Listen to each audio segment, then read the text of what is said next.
একটা floor plan, এখানে 4টা বেডরুম, একটা ডাইনিং ড্রয়িং মিলে একটা রুম আছে, একটা কিচেন আছে, 2টা টয়লেট আছে, একটা সিঁড়িঘর আছে, 2টা বারান্দা আছে। তো এটা হলো যায় এমনি 33 ফিট, এমনি 34 ফিট বারান্দা ছাড়া, আর বারান্দা হলো এমনি 33 ফিট, এমনি 37 ফিট। তো বারান্দা ছাড়া 33 এ 37 হয় 1122 ফুট স্কোয়ার হয়, আর বারান্দা আসলে 33 আর 37 হয়ে যায় 1221 ফিট স্কোয়ারে। তো আমরা আগে খরচটা দেখি, এরপর আমরা এখানে খুঁটিনাটি কাজগুলো দেখব। তো এখানে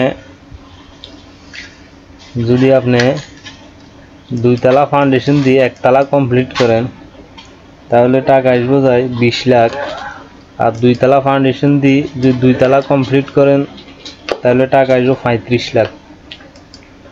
তার মাঝে প্লাম্বারিং কাজ, ইলেকট্রিক কাজ সম্পূর্ণ মিলে আপনি সারতে পারবেন। টয়লেট এবং কিচেন টাইস করতে পারবেন, আর জানালাগুলো গ্রিলগুলো দিবেন লোহার, আর দরজাগুলো স্টিলের ব্যবহার করতে হবে। তাহলে অবশ্যই এই টাকার মধ্যে আপনি সারতে পারবেন।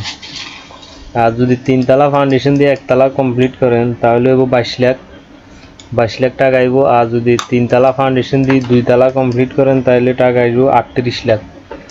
আর 3 তলা ফাউন্ডেশন দিয়ে যদি 3 তলায় কমপ্লিট করেন তাহলে টাকা আইব 48 লাখ। তার মাঝে আপনি টয়লেট এবং কিচেনগুলো টাইস করতে পারবেন, আর দরজা জানালা স্টিলের ব্যবহার করতে হইব, জানালা গ্রিলগুলো লোহার ব্যবহার করতে হইব, আর জানালা থাই দিতে পারবেন, তবে গ্রিল লোহার হইতে হইব। আর যদি আপনি আরও টাকা খরচ করতে চান তাও করতে পারবেন, সমস্যা নেই। আর দরজাগুলো দিতে হইব স্টিলের, ঠিক আছে। তো এটা হলো যায় খরচের হিসাব। তো এখন আমরা এতক্ষণ খরচের হিসাবটা করলাম।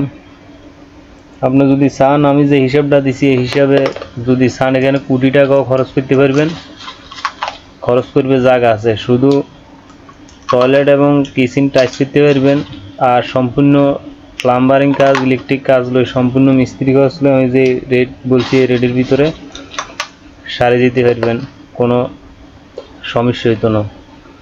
তবে গ্রিলগুলো দিবেন থাই দিল, মানে জানালা থাই দিল গ্রিলটা দিতে হবে আপনি লোয়ার। যদি এসএস ব্যবহার করেন তাহলে আরও খরচ বাড়িয়ে দেব। আর দরজাগুলো স্টিলের ব্যবহার করতে হবে। দরজাগুলো যদি স্টিলের ব্যবহার করেন তাহলে এই টাকার মধ্যে আপনারা সারিয়ে দিতে পারবেন, আটকিতেন না। তো আমরা এতক্ষণ খরচ হিসাব করলাম, এবার আমরা রুমের সাইজগুলো হিসাব করি। এরপরে আমরা এতক্ষণ খরচের হিসাবটা দেখলাম, তো এখন আমরা দেখি রুমের সাইজগুলো। এমনি 33 ফিট, এমনি হলো যায় 36 ফিট। তো 1122 ফিট স্কোয়ার হয়। এমনি মাপটা হলো যায় বারিন্দা ছাড়া, আর এমনি মাপটা হলো বারিন্দা ষোলোই 1221 ফিট হয়, ঠিক আছে। তো এই বেডরুমটা এখানে 4টা বেডরুম আছে, 2টা টয়লেট আছে, একটা কিচেন আছে, এবং 2টা বারিন্দা আছে, একটা সিঁড়িঘর আছে, একটা ডাইনিং ড্রয়িং রুম মিলে একটা রুম আছে। তো এর বেডরুমটা হলো যায় 12 feet plus 7 feet, 12 feet plus 7 inch, এবং 12 feet 7 inch plus 11 feet 7 inch. এই বেডরুমটা আছে 12 feet 7 inch plus 11 feet 7 inch. এই বেডরুমটা আছে 12 feet 7 inch plus 11 feet 7 inch. এই বেডরুমটা আছে 12 ফিট প্লাস 12 ফিট 7 ইঞ্চি। তো এখানে ড্রয়িং ডাইনিং রুমটা মিলে এমনি লম্বা আছে 23 ফিট 7 ইঞ্চি, এইভাবে আছে 8 ফিট। আর এই কিচেনটা আছে 8 ফিট প্লাস 8 ফিট। আর এখানে একটা ওপেন অ্যাটাচ টয়লেট আছে 5 ফিট 5 ইঞ্চি প্লাস 6 ফিট। এইটা হলো ওপেন টয়লেট, এটাও 5 ফিট 5 ইঞ্চি প্লাস 6 ফিট। আর এই 2টা বারান্দা আছে 7 ফিট প্লাস 2 ফিট 6 ইঞ্চি, 7 ফিট প্লাস 2 ফিট 6 ইঞ্চি, ভিতরে ক্লিয়ার। এখানে যা তো মাপ দেখছেন সব ভিতরে ক্লিয়ার মাপ। আর সিঁড়িঘরটা আছে এমনি আছে যায় 13 ফিট, এমনি আছে যায় 8 ফিট সেন্টার টু সেন্টার। এখন ভিতরে এইভাবে ক্লিয়ার আছে 7 ফিট। প্রতিটা ওয়াইড সেলে পাইবেন আপনার 3 ফিট 6 ইঞ্চি। তো এইখানে 11টা ধাপ দিয়ে সিঁড়িটা মিলাইবেন। প্রতিটা ধাপের হাইট 6 ইঞ্চি প্লাস 10 ইঞ্চি।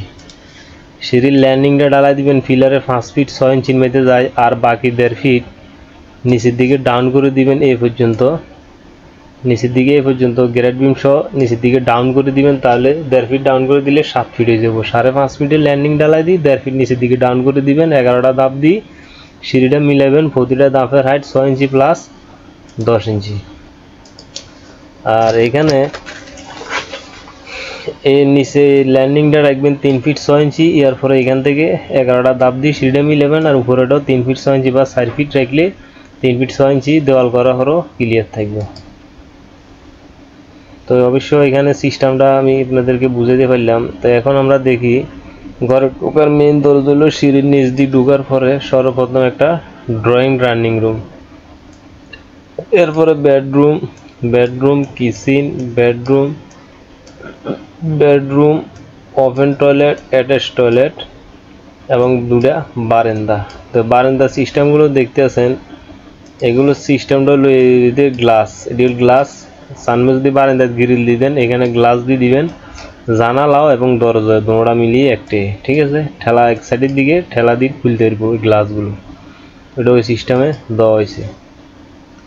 তো এখানে এই দরজাটা যেন না দেখা যায়, এখান দিয়ে একটা 2.5 ফিট পর্যন্ত এদিকে, আর এদিকে 2.5 ফিট বা 3 ফিট আনি মানে ক্লিয়ার হয় এদিকে 2.5 ফিট পর্যন্ত একটা দেওয়াল দিয়ে দিলে এই দেওয়ালটা, তাইলে আপনার যে এই ওপেন টয়লেটের দরজাটা দেখা যাইতো না। তো এখানে একটা কলম 2টা 3টা 4টা 5টা 6টা 7টা 8টা 9 10 11 12 13 14 15 16টা কলমের উপরে এই প্ল্যানটা বানানো হয়েছে। আপনারা 16টা কলম দিয়ে সুন্দর মতে প্ল্যানটা কাজ করাই দিতে পারবেন। তো এগুলো হলো জানালা, এগুলো হলো জানালা, এইগুলো হলো জানালা, এদের জানালা, টয়লেটের এক্সস্ট ফ্যান বা জানালা, ঠিক আছে। তো এখানে আমি যেই মাপটা দিছি এবং যেই মাপটা আছে, আপনারা বারিন্দা না দিলে এই 36 ফিট এবং 33 ফিটে সুন্দর মতো ঘরটা করতে পারবেন। মাত্র 1122 ফিট স্কোয়ার হয়, আর বারিন্দা দিলে 1221 ফিট স্কোয়ার হয়, ঠিক আছে। জায়গা থাকলে বারিন্দা দিবেন, সমস্যা নাই। 37 ফিট লম্বা এইভাবে জায়গা লাগবে, আর বারিন্দা না দিলে এইভাবে 34 ফিট জায়গা লাগবে। তো এই ধরনের ফ্রি ফ্লোর প্ল্যান যদি সবসময় দেখতে চান, তাহলে অবশ্য আমার চ্যানেলটা সাবস্ক্রাইব করে রাখবেন, ভিডিওগুলো বেশি বেশি করে শেয়ার করে দিবেন, আর ভিডিও দেখার সময় একটা লাইক দিবেন। সবাই ভালো থাকবেন।